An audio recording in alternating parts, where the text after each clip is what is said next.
Facebook Messenger আমাদের সকলের মনের আশায় পূরণ করে দিল। হ্যাঁ বন্ধুরা, আজকের ভিডিওতে আমি আপনাদেরকে ফেসবুক মেসেঞ্জারের খুবই ইন্টারেস্টিং একটি সেটিংস দেখিয়ে দিব। ফেসবুক মেসেঞ্জারে আপনি যখন কাউকে কোনো ছবি বা ভিডিও সেন্ড করবেন বা পাঠাবেন, সে কিন্তু চাইলেও সে ছবি বা ভিডিওগুলোকে স্ক্রিনশট নিতে পারবে না, এমনকি সেভও করতে পারবে না। শুধু তাই নয়, আপনি তাকে যে ছবিটি সেন্ড করবেন সে কিন্তু সেটি একবারে বেশি দেখতেও পারবে না, অর্থাৎ সে চাইলেও কিন্তু সেই ছবিটিকে দ্বিতীয়বার ওপেন করতে পারবে না। তো বন্ধুরা, বিষয়টি অনেক বেশি ইন্টারেস্টিং, তাই না? তো চলুন আমি আপনাদেরকে সেই ইন্টারেস্টিং সেটিংসটি দেখিয়ে দিচ্ছি। তার আগে আমার আইডিটিকে ফলো দিয়ে রাখতে পারেন, এরকম ইম্পর্টেন্ট ভিডিও আমার এখানে প্রতিনিয়তই আসে যা আপনাদের অনেক কাজে দিবে। আর ভিডিওটি আপনার পরবর্তীতে কাজে আসতে পারে, তাই ভিডিওটি আপনি আপনার টাইমলাইনে শেয়ার করে রাখতে পারেন।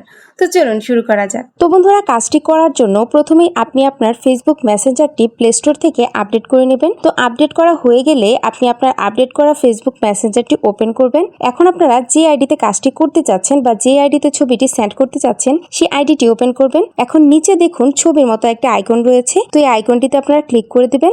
এখন আপনারা যে ছবিটি সেন্ড করতে চান আপনার গ্যালারি থেকে সেই ছবিটি এখান থেকে সিলেক্ট করে দিবেন। তো সিলেক্ট করা হয়ে গেলে আপনারা এখানে দেখতে পাচ্ছেন দুটি অপশন চলে এসেছে, একটি হচ্ছে এডিট আর একটি হচ্ছে সেন্ড। তো আপনারা এখান থেকে এডিট নামে যে অপশনটি রয়েছে এটির উপর ক্লিক করে দিবেন। এখন বাম পাশে নিচে দেখুন এইচডি নামে একটি অপশন রয়েছে, তো আপনারা এই অপশনটি সিলেক্ট করে দিবেন, তাহলে কিন্তু আপনার ছবিটি এইচডি কোয়ালিটিতে সেন্ড হবে। এখন আপনারা একটু ডান পাশে দেখুন কিপ ইন চ্যাট নামে একটি অপশন রয়েছে, তো আপনারা এই অপশনটিতে ক্লিক করে দিবেন। ক্লিক করার সাথে সাথে দেখুন এখানে কিন্তু হয়ে গিয়েছে ভিউ ওয়ান্স। এখন আপনারা ডান পাশ থেকে সেন্ড অপশনটিতে ক্লিক করে দিবেন। এই যে দেখুন ছবিটি কিন্তু সেন্ড হয়ে গিয়েছে এবং ছবিটি কিন্তু ঠিক এরকম ভাবে সেন্ড হবে, অর্থাৎ আপনি ছবিটি সেন্ড করার পর আপনি যাকে ছবিটি সেন্ড করেছেন সে এটার উপর ক্লিক করলে সে কিন্তু জাস্ট একবার ছবিটি দেখতে পারবে। শুধু তাই নয়, ছবিটি দেখার পর সে কিন্তু চাইলেও এটাকে স্ক্রিনশট দিতে পারবে না, এমনকি সেভও করতে পারবে না, এবং পরবর্তীতে যদি সে আবার ছবিটি দেখতে চায় তখন সে এটি ওপেনও করতে পারবে না, অর্থাৎ ছবিটি কিন্তু ভ্যানিশ হয়ে যাবে। সেটিংসটি খুবই ইন্টারেস্টিং, তাই না? তো বন্ধুরা, এখন আমি আপনাদেরকে আরেকটি ইন্টারেস্টিং সেটিংস দেখিয়ে দিব।